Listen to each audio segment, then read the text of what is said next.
फिर से आपका स्वागत है हिंदी साहित्य के इस क्लास में। हम लोग पढ़ रहे हैं हिंदी भाषा एवं साहित्य का वस्तुनिष्ठ इतिहास बुक, जो कि लेखक है सरस्वती पांडे और गोविंद पांडे। वाचन स्वर अवनीश। तो हमने इससे पहले देख लिया था कि प्राचीन आर्य भाषा में क्या है। आज देखेंगे मध्यकालीन आर्य भाषा। तो आर्य भाषाओं में आपका 3 कैटेगरी है, प्राचीन, मध्य और आधुनिक। तो मध्यकालीन आइए शुरू करते हैं। इसमें क्या क्या तथ्य हैं। पाली यानी इसे प्रथम प्राकृत भी कहा जाता है। पाली का अर्थ बुद्ध वचन या फिर रक्त तीति बुद्ध वचनम इति पाली होने से है। यह शब्द केवल मूल त्रिपिटक ग्रंथों के लिए प्रयुक्त हुआ। पाली में ही त्रिपिटक ग्रंथों की रचना हुई। त्रिपिटकों की संख्या 3 है। त्रि मतलब 3 पिटक, तो 3 ही है। सूत्र पिटक, विनय पिटक और अभिधम्म पिटक। बौद्ध धर्म के प्रचार प्रसार के उद्देश्य से सम्राट अशोक के पुत्र कुमार महेंद्र त्रिपिटकों के साथ लंका गए। वहाँ लंका नरेश वट्टगामिनी, जिनका समय है ईसा पूर्व 291 के संरक्षण में थेरवाद का त्रिपिटक यानी कि बुद्ध के उपदेशों का संग्रह लिपिबद्ध हुआ। पाली भारत की प्रथम देश भाषा है। सूत्र पिटक साधारण बातचीत के ढंग पर दिए गए बुद्ध के उपदेशों का संग्रह। इसमें सूत्र पिटक में क्या है, बुद्ध के उपदेशों का संग्रह है, जो कि साधारण बातचीत के माध्यम से दिया गया था। इस पिटक के अंतर्गत 5 निकाय आते हैं: दीघ निकाय, मध्यम निकाय, संयुक्त निकाय, अंगुत्तर निकाय और खुद्दक निकाय। तो अंगुत्तर निकाय बहुत ज़्यादा फेमस रहता है। तो अंगुत्तर निकाय जीके में यदि पूछा जाए कि किसके अंतर्गत है, तो सूत्र पिटक के ही तहत आता है। तो इसके बाद आपका खुद्दक निकाय। खुद्दक निकाय में पहले तो सूत्र पिटक है और सूत्र पिटक में 5 निकाय हैं: दीघ, मध्यम, संयुक्त, अंगुत्तर और खुद्दक। इसके बाद आपका खुद्दक के अंदर 15 ग्रंथ हैं। कौन कौन 15 हैं? खुद्दक पाठ, धम्मपद, उदान, इतिवृत्तक, सुत्तनिपात, विमानवत्थु, पेतवत्थु, थेरगाथा, थेरीगाथा, जातक, निर्देश, पटिसंमिदामग, अपदान, बुद्ध दवंश एवं चरियापिटक। तो यह यहाँ पे 15 हैं। यह थोड़ा सा आपका धुंधला टाइप का है ना, जर्क टाइप का, लेकिन कोई दिक्कत नहीं है, आराम से पढ़ा जा सकता है। अगला है विनय पिटक। विनय पिटक में क्या है, बुद्ध की उन शिक्षाओं का संकलन है जो उन्होंने समय समय पर संघ संचालन को नियमित करने के लिए दिया था। संघ जो था, बुद्धम शरणम गच्छामि, संघम शरणम गच्छामि, धम्मम शरणम गच्छामि, तो वहीं संघ वाला जो उन्होंने समय समय पर संघ संचालन को नियमित करने के लिए दी थी। विनय पिटक में निम्नलिखित ग्रंथ हैं: महावग, तुल्यवग, पाचितीय, पराजिक परिवार। अभिधम पिटक में चित्त, चैतसिक आदि धर्मों का विशद विश्लेषण किया गया है। सूत्र पिटक के उपदिष्ट सिद्धांतों के आधार पर ही वस्तुतः अभिधम्म पिटक का विकास हुआ है। अभिधम पिटक में 7 ग्रंथ है: धम्म संगड़ी, विभंग, धातु कथा, पुग्गल पंचती, कथावत्थु, यमक और पट्ठान। पाली में त्रिपिटक साहित्य के अलावा अट्टकथा साहित्य, मिलिंदपन हो, दीपवंश, महावंश आदि ग्रंथ भी अपना महत्वपूर्ण स्थान रखते हैं। इन ग्रंथों के अनुशीलन से पता चलता है कि पाली का प्रचार न केवल उत्तरी भारत में था, अपितु बर्मा, लंका, तिब्बत, चीन आदि देशों तक विस्तारित था। अट्टकथा साहित्य के प्रणेता आचार्य बुद्ध घोष बताए जाते हैं, जिनका समय ईसा की 5वीं शताब्दी निश्चित है। बुद्ध घोष कृत विशुद्धि मग यानी विशुद्धि मार्ग को बौद्ध सिद्धांतों का कोष भी कहा जाता है। पाली भाषा के 3 व्याकरण ग्रंथ उपलब्ध है जो निम्नलिखित हैं: कच्चान व्याकरण, मोगलान व्याकरण और सद्यनीति। कच्चान व्याकरण जो कि 7वीं शताब्दी का है, के रचयिता 7वीं सदी या 7वीं शताब्दी के रचयिता महाकच्चायन माने जाते हैं। कालक्रम में यह सर्व प्राचीन पाली व्याकरण है। तो कच्चान क्या है? सर्व प्राचीन पाली व्याकरण। कच्चान व्याकरण को कच्चान गंध या फिर सुसंधि कप भी कहा जाता है। कच्चायन व्याकरण में 4 कप हैं: संधि कप, नाम कप, आख्यात कप तथा किब्बी धान कप। 23 परिच्छेद और 675 सूत्र हैं। मोगलान व्याकरण के रचयिता मोगलान है। इन्होंने ही इस पर वृत्ति और पंचिका लिखी है। मोगलान श्रीलंका के अनुराधपुर के थूपाराम बिहार में रहते थे तथा वे अपने समय के संघराज थे। मोगलान व्याकरण पाली व्याकरण में पूर्णता तथा गंभीरता में सर्वश्रेष्ठ व्याकरण है। इस व्याकरण में 817 सूत्र हैं। सदनीति व्याकरण 1154 ईस्वी का है कि रचयिता बर्मी बिच्छू अग्गवंश थे। जो अग्गवंश थे ये अग पंडित तृतीय भी कहलाते थे। सदनीति व्याकरण 3 भाग। कौन कौन? पदमाला, धातुमाला और सूत्रमाला। में क्या है? सदनीति व्याकरण में 27 अध्याय और 1391 1391 सूत्रों से निबद्ध है। विभिन्न विद्वानों द्वारा पाली शब्द की व्युत्पत्ति निम्नलिखित ढंग से बताई गई है। पाली कैसे बना, क्या क्या बताते हैं। देखिए, आचार्य विदुशेखर का तो कहना है कि पहले पंक्ति है, फिर पत्ती हुआ, फिर पट्टी हुआ, फिर पल्ली, फिर पाली जाके बना। मैक्स वालेसर का कहना है पाटलिपुत्र या फिर पाली, फिर पाली हुआ। बिच्छू जगदीश काश्यप का कहना है पर्याय बना, फिर पर्याय बना, फिर पालियाय बना, फिर पाली बना। भंडारकर व वाकर नागल का कहना है प्राकृत पाकट, फिर पाअड, फिर पाउल, फिर पाली बना। बिच्छू सिद्धार्थ का कहना है पाठ, फिर पाल ई वाला ला, फिर पाली, फिर ई वाला पाली, फिर ई वाला ला हो गया। कौशाम्बी का कहना है पाल बना, फिर तुरंत पाली बना। इनका सही है, दुइया स्टेप है। उदय नारायण तिवारी का मानना है कि पा धनड़िया प्लस ली, ये तीनों मिलके क्या बना? पाली। पाली भाषा तो यहीं याद रखिए। आचार्य विदुशेखर, मैक्स वालेसर, भिक्षु जगदीश काश्यप, भंडारकर व वाकर नागल, भिक्षु सिद्धार्थ, कौशाम्बी, उदय नारायण तिवारी। यदि इसमें से इंपॉर्टेंट कहा जाए तो इनका याद रखिए क्या मानना है, और उदय नारायण तिवारी का। वैसे तो पूछा किसी का भी जा सकता है आजकल के युग में। पाली भाषा के प्रदेश को लेकर विद्वानों में काफ़ी मतभेद है। विभिन्न विद्वानों द्वारा वर्णित पाली भाषा का प्रदेश क्या क्या है, निम्नलिखित है। विद्वान मानते हैं कि श्रीलंकाई बौद्ध तथा चाइल्डर्स का मानना है कि यह मगध देश की भाषा है, मतलब यहाँ से उत्पत्ति हुई। वेस्टरगार्ड और स्टेन कोनो का मानना है कि उज्जैनी या फिर विंध्य प्रदेश का यह क्षेत्र है। ग्रियर्सन और राहुल सांकृत्यान का मानना है मगध। ओल्डेन वर्ग का मानना है कलिंग, उड़ीसा वाला क्षेत्र। रिच डेविड डंग का मानना है कौशल। सुनीति कुमार चटर्जी फेमस व्यक्ति हैं, इनका मानना है मध्य देश की बोली, यानी कि जो बीच का देश है, मध्य भारत का मध्य। देवेंद्र नाथ शर्मा का मानना है मथुरा के आसपास का भूभाग। उदय नारायण तिवारी का मानना है मध्य देश की बोली। तो सुनीति कुमार और उदय नारायण तिवारी दोनों का मानना है मध्य देश की बोली। तो देखिए, सर्वसम्मति से यही माना भी गया। सर्वसम्मति से विद्वानों ने पाली भाषा का प्रदेश मध्य प्रदेश की बोली को माना है। मध्य देश यानी मध्य प्रदेश उसी नाम पे बना है, सबसे ज़्यादा मध्य में वही मध्य प्रदेश है। पाली की वर्ण संगठना और ध्वनियाँ। पाली का प्रसिद्ध व्याकरण कच्चायन के अनुसार पाली में 41 ध्वनियाँ तथा मोगलान के अनुसार पाली में 43 ध्वनियाँ हैं। कच्चायन के अनुसार पाली में 8 स्वर और 33 व्यंजन है, जबकि मोगलान के अनुसार 10 स्वर और 33 व्यंजन है। तो व्यंजन तो दोनों ने सेम माना है 33, बस कच्चायन ने 8 माना है और मोगलान ने 10 मान दिया है, बस इसलिए उनका 2 बढ़ गया, उनका 41, इनका 43।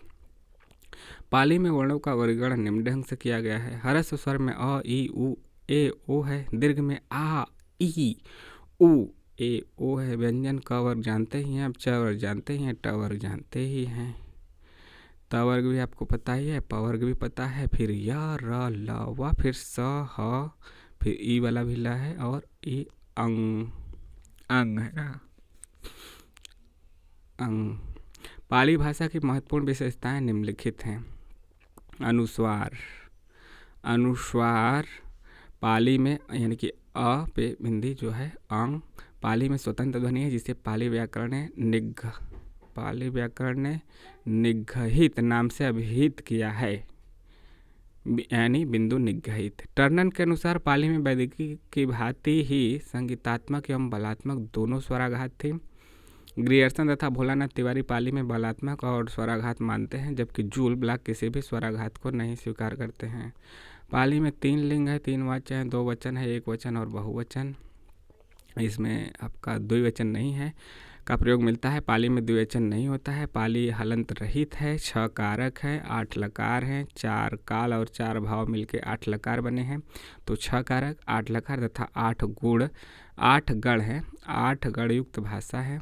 प्रथम प्राकृत पाली के अंतर्गत ही अभिलेखी प्राकृत या फिर शिलालेखी प्राकृत आता है। इसके अधिकांश लेख शिला पर अंकित होने के कारण इसकी संज्ञा शिलालेखी प्राकृत हुई। शिलालेख मतलब पत्थरों पर लिखा गया। प्राकृत द्वितीय प्राकृत को द्वितीय प्राकृत कहा जाता है। मध्यकालीन आर्य भाषा को प्राकृत भी कहा जाता है। प्राकृत की व्युत्पत्ति के संबंध में 2 मत प्रचलित हैं, जो निम्न है। प्राकृत प्राचीनतम जनभाषा है। प्राकृत प्राचीनतम प्रचलित जनभाषा है। नवी साधु ने इसका निर्वाचन करते हुए लिखा, प्राक पूर्व कृतम प्राकृतम, अर्थात प्राकृत शब्द से इसका निर्माण हुआ है, जिसका अर्थ है पहले की बनी हुई। जो भाषा मूल से चली आ रही है उसका नाम प्राकृत है। नाम प्रकृते है आगतम प्राकृतम।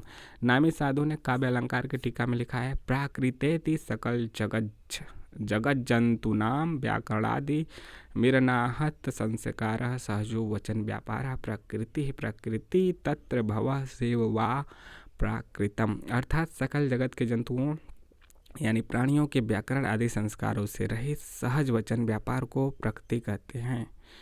उससे उत्पन्न अथवा वहीं प्राकृत उससे उत्पन्न या फिर वहीं प्राकृत है। वाक्पतिराज ने गौड़ बहो में लिखा है, सयलाओ इमं वाया बिसंति येत्तो एड़ेति वायाओ एतिम एंति समुद्धम चेड़ेति सायराओ ची जलाई। अर्थात जिस प्रकार जल सागर में प्रवेश करता है वहीं से निकलता है, उसी प्रकार समस्त भाषाएं प्राकृत में ही प्रवेश करती हैं और प्राकृत से ही निकलती हैं। प्राकृत की उत्पत्ति संस्कृत से हुई है। इस मत की पुष्टि करने वाले विद्वान कौन कौन हैं? निम्नलिखित हैं। प्राकृत की उत्पत्ति संस्कृत से हुई है और ये सही भी है। प्रकृति ही संस्कृतम तत्र भवम तत् आगतवाम प्राकृतम। अर्थात प्रकृति या मूल संस्कृत है, प्रकृति का मूल संस्कृत है और जो संस्कृत से आगत है वह प्राकृत है, यह कहना है हेमचंद का। यह तो जरूर याद रखिए हेमचंद वाला। प्रकृति ही संस्कृतम तत्र भवम प्राकृतम उच्यते। अर्थात प्रकृति का मूल संस्कृत है, उससे उत्पन्न भाषा को प्राकृत कहते हैं। प्राकृत सर्वस्य, यह मार्कंडे का मानना है। सबका यहाँ पे जरूरी है, सबका इम्पोर्टेंट है। प्राकृतस्य सर्वमेव संस्कृतः योनिः। अर्थात प्राकृतिक की जननी संस्कृत है। प्राकृत संजीवनी वासुदेव का मानना है। प्रकृते संस्कृतायास्तु विकृति ही प्राकृति मता। अर्थात संस्कृत की विकृति प्राकृत है। षड भाषा चंद्रिका में यह लक्ष्मीधर का मानना है। प्रकृते संस्कृतात आगतम प्राकृतम। अर्थात प्रकृति संस्कृत से आगत प्राकृत है। सिंह देवमणि का मानना है। तो देवमणि हो गए, लक्ष्मीधर हो गए, वासुदेव हो गए, मार्कंडेय हो गए, हेमचंद। इनका क्या मानना है प्रकृति के संबंध में यह जरूर याद रखिएगा, मतलब एक दो बार जरूर इसको और पढ़िएगा कि क्या बोले हैं। अब प्राय सभी विद्वानों ने इस बात को स्वीकार कर लिया है कि प्राकृत की उत्पत्ति संस्कृत से हुई है। द्वितीय प्राकृत को साहित्यिक प्राकृतिक भी कहा जाता है। प्राकृतिक भाषाओं के विषय में सर्वप्रथम भरत मुनि ने अपने नाट्यशास्त्र में लिखा। भरत मुनि की पुस्तक का क्या नाम है? नाट्यशास्त्र, सबको पता ही है। भरत मुनि ने अपने नाट्यशास्त्र में 7 मुख्य प्राकृत तथा 7 गौण विभाषा की चर्चा की है, जो निम्नलिखित है। 7 मुख्य कौन कौन है? मागधी, अवंतिजा, प्राच्या, सूरसेनी या फिर सौरसेनी, अर्धमागधी, बाहलिक और दाक्षिणात्य हैं, जो कि महाराष्ट्री तक है। आपका महाराष्ट्री को ही दक्षिणात्य माने हैं। गौड़ विभाषा में आपकी साबरी है, आभिरी है, चंडाली है, सचिरी है, द्राविड़ी है, उद्दर्जा है और वनेचरी है। प्राकृतिक व्याकरणों में सर्वप्रथम नाम वरुचि कब के हैं? 7वीं शताब्दी का आता है। इनके व्याकरण का नाम प्राकृतिक प्रकाश है। इन पूछा जाएगा इनके व्याकरण का क्या नाम है वरुचि के, तो प्राकृत प्रकाश है। इसमें 12 परिच्छेद हैं। वरुचि ने प्राकृतिक प्रकाश ग्रंथ में प्राकृतिक भाषा के 4 भेद बताए हैं। कौन कौन? महाराष्ट्री, पैसाची, मागधी और सौरसेनी। महाराष्ट्री, पैसाची, मागधी और सौरसेनी। हेमचंद ने अपने प्रसिद्ध ग्रंथ, हेमचंद का प्रसिद्ध ग्रंथ क्या है? प्राकृतिक व्याकरण में उनका प्राकृतिक प्रकाश था। इनका प्राकृतिक व्याकरण में प्राकृतिक भाषा के 3 और भेदों की चर्चा की है। 3 और भेद क्या क्या बताए हैं इसके अलावा? तो आरसी यानी कि अर्धमागधी, चूलिका, पैसाची और अपभ्रंश। हेमचंद को प्राकृतिक भाषा का पाणिनि माना जाता है। पाणिनि अष्टाध्यायी। अपने व्याकरण के उदाहरणों के लिए हेमचंद ने भट्टी के समान एक द्वयाश्रय काव्य की भी रचना की। तो द्वयाश्रय काव्य की रचना हेमचंद की भट्टी की है ही समान। हेमचंद की चूलिका पैसाची को ही आचार्यदंडी ने भूत भाषा कहा है। तो आचार्यदंडी ने किसको भूत भाषा कहा है? तो हेमचंद की चूलिका पैसाची को। पैसाची इसमें लगा है, पैसाची मतलब भूत।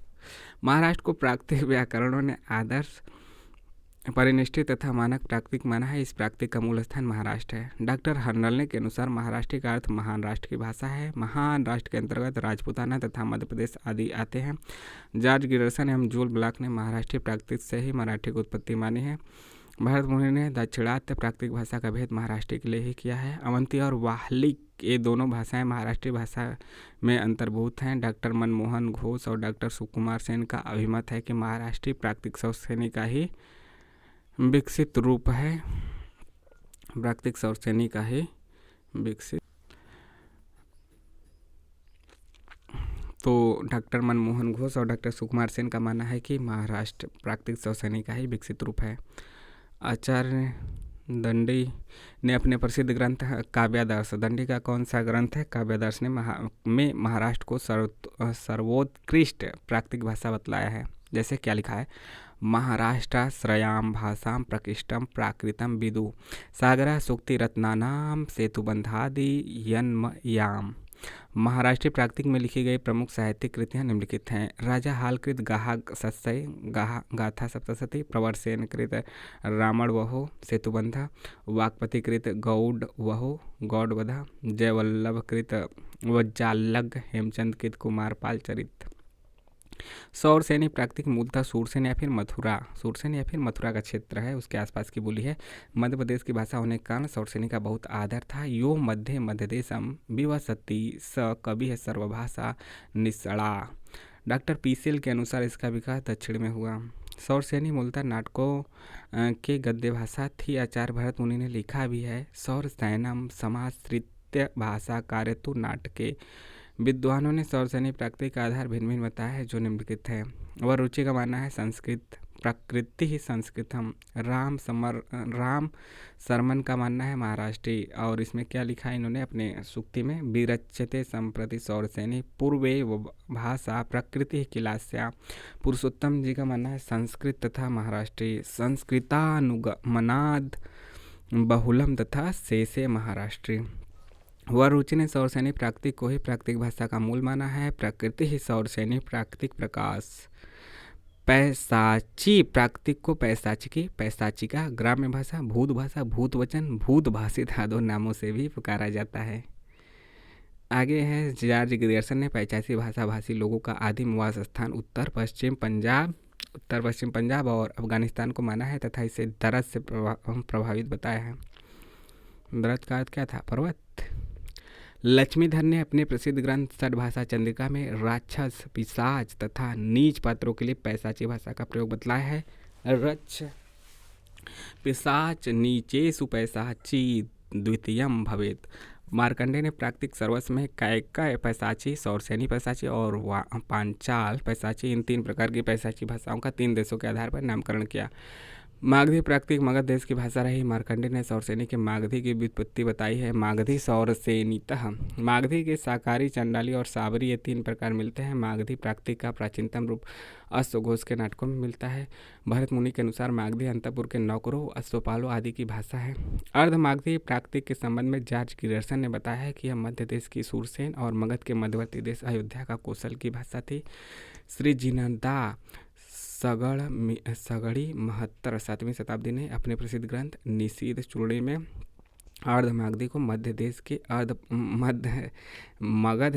के अर्ध प्रदेश की भाषा में निबद्ध होने के कारण अर्ध मागध कहा है। मगहद विषय भाषा निबद्धम अर्ध मागहम। अर्ध मागधी का प्रयोग मुख्यतः जैन साहित्य में हुआ है। भगवान महावीर का संपूर्ण धर्मोपदेश इसी भाषा में है। किसमें? अर्ध मागधी में। जैनियों ने अर्धमागधी को आरसी ऋषि भाषा या फिर आदि भाषा नाम से भी अभिहित किया है। डॉक्टर जैकोबी ने प्राचीन जैन सूत्रों की भाषा को प्राचीन महाराष्ट्री कहकर जैन महाराष्ट्री नाम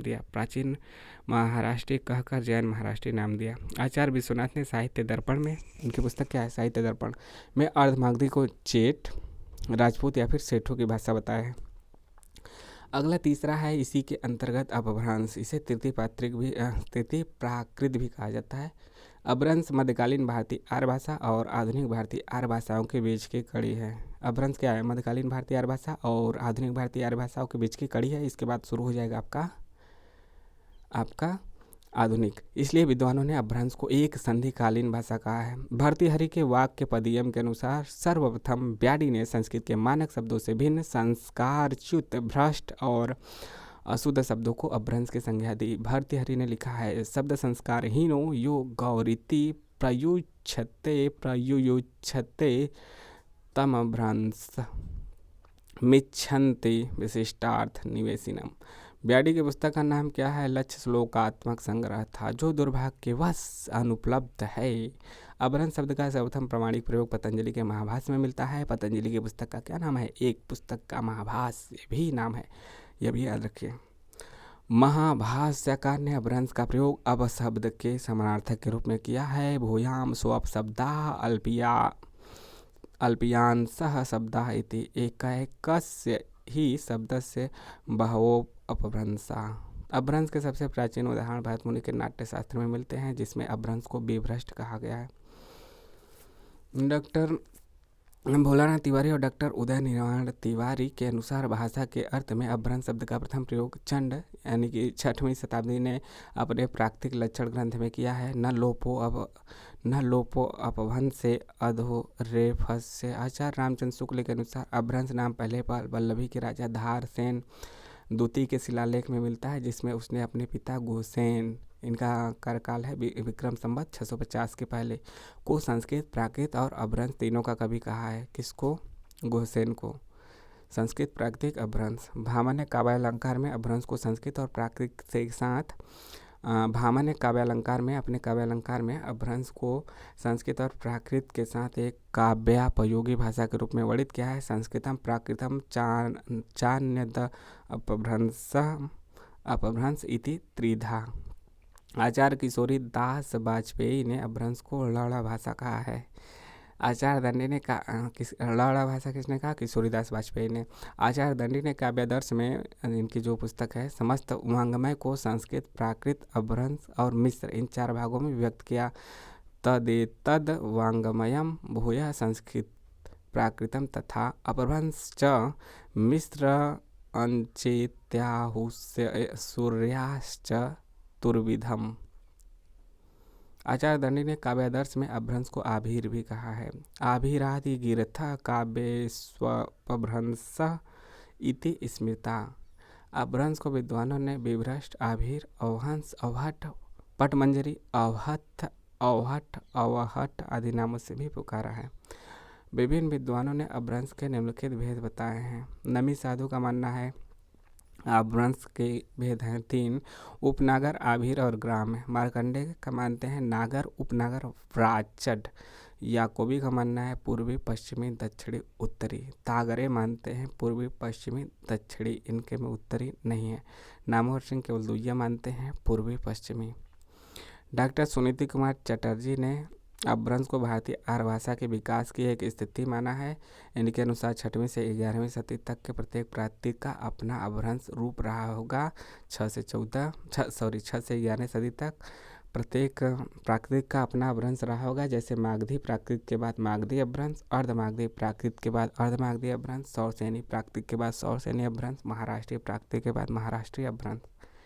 अभ्रंश की ध्वनियाँ डॉक्टर उदय नारायण तिवारी ने अभ्रंश की ध्वनि का वर्गीकरण निम्न ढंग से किया है। 10 स्वर माने हैं तो 5 हरस और 5 दीर्घ। अ, ई, उ, ए, ओ, यह हरस्व है। दीर्घ में आ, ई, उ, ए, ओ। जबकि व्यंजन तो वही है आपका कंठ वर्ग क, ख, ग, अंग नहीं है। तालव्य च, छ, ज, झ, ञ। मूर्धन्य ट, ठ, ड, अ है, इसमें अंगा य नहीं है। 4 है, फिर 5 है, पूरा है। त, थ, द, ध, न भी है, लेकिन न पूर्वी अभ्रंश में आ गया है। प, फ, ब, म ये आपका है यर, लव और स को पूर्वी अभ्रंशी माना है। स और न पूर्वी अभ्रंशी यहाँ पे है। अंतस्थ में यर, लव, स इसमें है, जबकि उष्म में आपका है स, ह, केवल 2 ही है। तो व्यंजन 30 हो गए, 10 आपका हो गया स्वर। अभ्रंश भाषा की तो कुल 40 ही माने हैं अभ्रंश में। अभ्रंश भाषा की महत्वपूर्ण विशेषता निम्नलिखित है। तो यहाँ से क्वेश्चन आते हैं कि कौन सा अभ्रंश का विशेषता नहीं है। अभ्रंश को उकार बहुला भाषा कहा जाता है। अभ्रंश वियोगात्मक हो रही थी, अर्थात अभ्रंश में विभक्तियों के स्थान पर स्वतंत्र प्रसर्गों का प्रयोग होने लगा था। बाकी अभ्रंश का तीसरा क्या विशेषता है? अभ्रंश में 2 वचन है, केवल एक वचन बहुवचन, 2 ही लिंग है, पुल्लिंग और स्त्रीलिंग। अवहट अभ्रंश का ही परिवर्ती या फिर परिवर्तित रूप है, क्योंकि अभ्रंश के बाद अवहट आया। डॉक्टर सुनीति कुमार चटर्जी ने अभ्रंश और आधुनिक भारतीय आर्य भाषाओं के बीच की कड़ी को अवहट माना है। इनका भी मानना सही है। अवहट शब्द का सर्वप्रथम प्रयोग ज्योतिषवर ठाकुर ने अपने वर्ण रत्नाकर ग्रंथ में किया। बिल्कुल इम्पोर्टेंट है कि अवहट शब्द का सबसे पहले प्रयोग किसने किया, तो ज्योतिषवर ठाकुर ने किस में किया, अपने ग्रंथ वर्ण रत्नाकर में। तो यहाँ पे हुआ समाप्त। कैसा लगा जरूर कमेंट करके बताइए। चैनल को सब्सक्राइब भी कीजिए, लाइक शेयर तो करते रहिए। अगले भाग में देखेंगे, नए वीडियो में मिलते हैं आधुनिक भारतीय आर्य भाषाओं के साथ। जय हिंद, जय भारत। अपने सुझाव कमेंट के माध्यम से ज़रूर बताइए कैसा लगा, और क्या आपको मतलब जैसा लगा, ख़राब लगा, सुझाव शिकायत आप भेज सकते हैं।